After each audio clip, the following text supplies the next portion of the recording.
In November of 2021, I was traveling from Philly to Las Vegas to compete in a jiu-jitsu tournament. I traveled the country a fair amount and I would normally stay with whichever teams were also competing as a way to save money. This time, though, for various reasons, I had to stay alone. I booked an Airbnb not far from the Vegas Strip. I did so kind of hastily and didn't realize that the neighborhood wasn't the greatest. I thought of canceling and booking something else, but went against my instincts and rationalized that it was close to everything I needed and I wouldn't be spending much time there anyway. I got to the location and didn't see the host. I wouldn't know who to look for anyway, since the Airbnb profile picture was of a flower. The host gave me the key code to the room. I was staying in a small studio apartment that shared a wall with the host's house. There was only one door in and out of the studio. The first red flag was that the key code for the lock on the door was 123456 I thought that was weird, but the password for the Wi-Fi was password, so I figured that the host was just an older person who wasn't tech savvy, and the reviews for the room were pretty good. Around 9:30 p.m. is when things got creepy. I was close to falling asleep when I heard it tapping on the window in front of my bed, where I was laying down. There were drapes covering the window, so I couldn't see who was making the noise. I responded by saying how loud enough for whoever it was to hear me. A minute or two went by in silence before I heard the tapping on the window once again. I said hello pretty loud and it went away. I was pretty on edge at this point and immediately wrote a message to the host asking if it was them tapping on the window. About an hour went by before they finally responded, saying I was going to bring you some water, but it seems like you were asleep, so I left. I was still very much on edge and I knew I wasn't going to be able to sleep. I contemplated going for a walk to the store or taking a shower just to clear my mind, but something told me to just sit tight and wait to see what happens. About 45 minutes went by. It's about midnight at this point and I heard some noise outside. I then heard the distinct sound of someone trying the key code on my door. The attempt failed, but I could hear them trying again. This time I heard the sound of the lock disengaging. The door was unlocked. I threw the blankets off of me and ran to the door as it was opening up towards me and slammed it shut in this person's face. I was yelling, "This is my room, get out of here, leave." They responded in a deep voice from the other side of the door. Maddle said, "This is my room." Maddle was the name of the host. I kept responding with what I said before and called the cops. I spoke loud enough so they knew I was on the phone with the police. Police eventually came and were not surprised at all by the story I told them. They said they would hang around until I called an Uber to leave. The host was very combative and unapologetic. Their alibi for who that person was changed multiple times. When the Uber arrived, I jumped in and felt relieved to be getting out of there. It still creeps me out that I never saw the person who was opening my door. I have a feeling that it was some kind of setup. If the host knew I was flying in from the East Coast, the 9:30 p.m. tapping on the window would in a remote part of Vermont down an old dirt road. There was one house about half a mile away that was owned by the host, and she was away, so we were alone. We got there around 4 p.m. and had a really nice evening, cooking dinner and playing board games by candlelight. We had hiked all day and were exhausted by 10. So I went up to the loft to sleep, while my boyfriend decided to sit outside and smoke. About 20 minutes later, while I was in that space between deep sleep and consciousness, I was jolted awake by a large banging sound on the side of the cabin. Before I could yell down, Sean yelled up to me asking if that was me. Confused and feeling like I must be dreaming, I groggily yelled, "No, was that you?" He said no, but didn't seem too worried. Since he was sitting outside and didn't see anyone, we go camping frequently, so it takes a lot for us to get freaked out by random noises in the night. We figured it was probably a tree branch that broke off and fell against the cabin. I started to fall asleep again when there was another loud bang, like a thwacking sound from another part of the cabin. At this, I jumped out of bed and climbed down from the loft. I met Sean as he was coming through the door. He told me to grab all the sharp things that I could find and go back into the loft. He was putting on a calm demeanor, but I could tell he was a little freaked out. I asked him what he thought it was,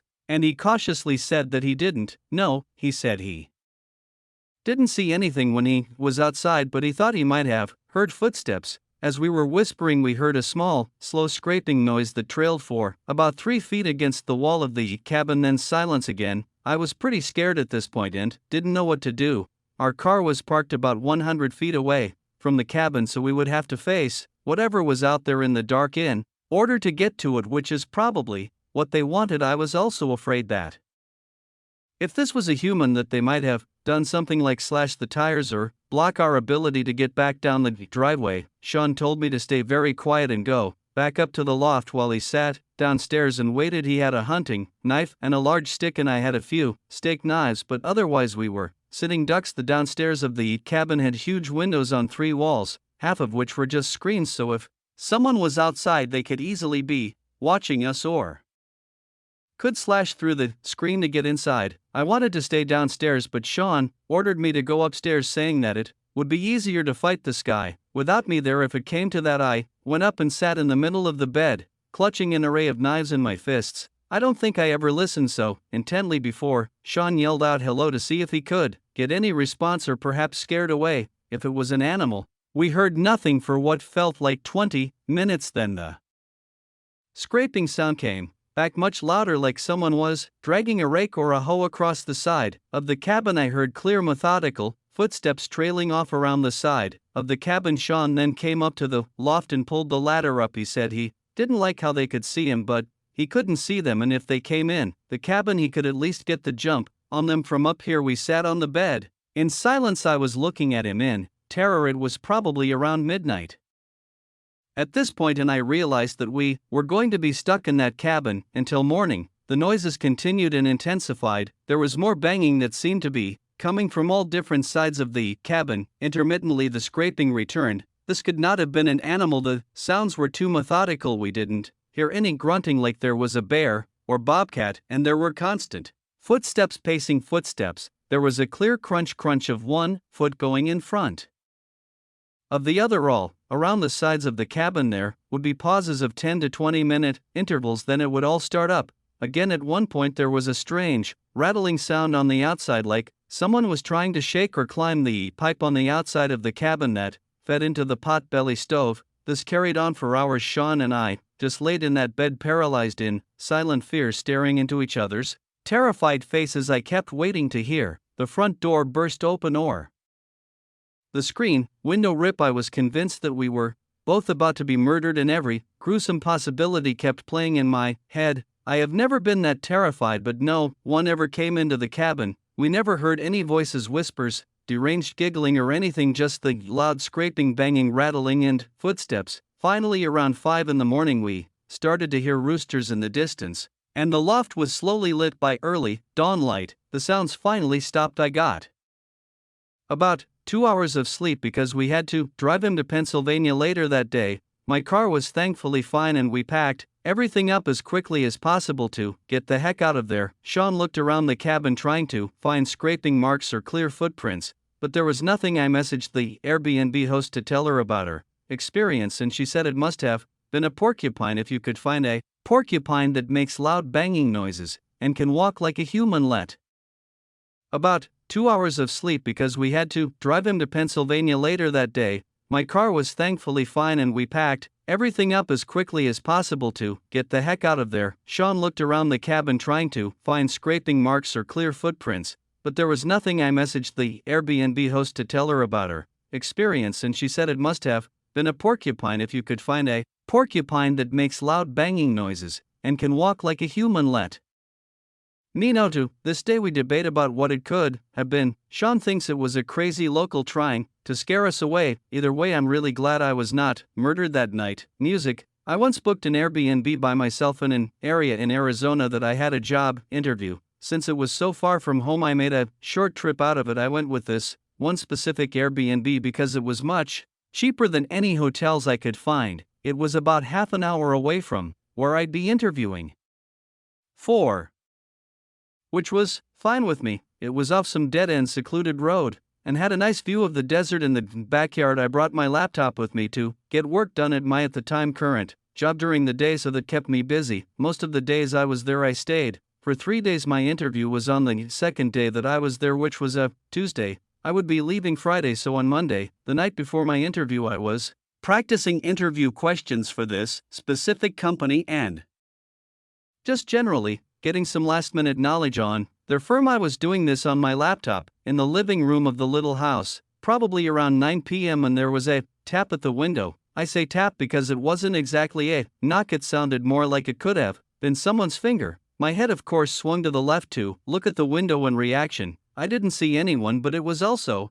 pitch black outside. I was kind of scared to look out the window, but I had to be a man and just do it, and there was no one as far as the eye could see, just darkness. Of course, maybe it could have been a bug hitting the window. We've got some pretty nasty bugs here after all. The next day I got through my interview and thought I did pretty well. So for the rest of my little trip there, I explored different parts of the town, in my car ate at different restaurants, and sat in the backyard and relaxed in the sun. Little did I know I was likely being watched while I was in the back porch and looked out to the desert behind the house, silence and darkness, and then I heard a click, a sound someone made like clicking their tongue at the roof of their mouth. It was off in the distance beyond the light from the house. It was out somewhere in that cold desert. I felt as though someone could be hiding behind any number of those bushes, watching me and toying with me. I yelled out, and almost as if they did it in response, there was another click. I pinpointed the direction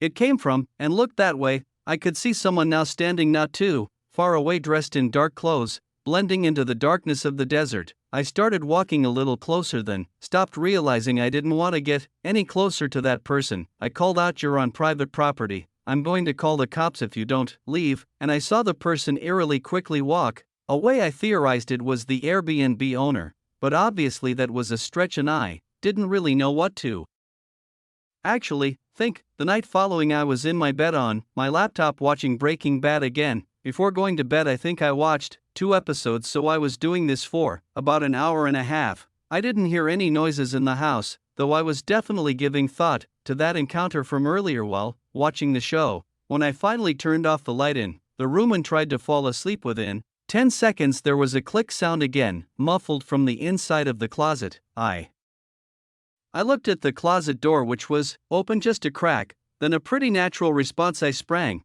off the bed, still in my PJs, and ran to the car. I sat in the driveway with the car running and I called. I stared at the house as I spoke to the dispatcher, waiting to see if someone would come out because all of my stuff was still in there. A police car arrived, and upon entering the house we did a quick investigation of the house together. It was very small, with not many places to hide. Conclusively, I still packed my stuff and left that place that night for a nearby hotel. I contacted both Airbnb and the host, and I was only able to get a partial refund for my stay. I still think it may have been the host of the Airbnb. I mean, who else would have access to the house? There were no signs of forced entry, which leads me to believe whoever it was may have had a key, but maybe I'm wrong. Maybe it was a stranger who snuck in at an opportune time.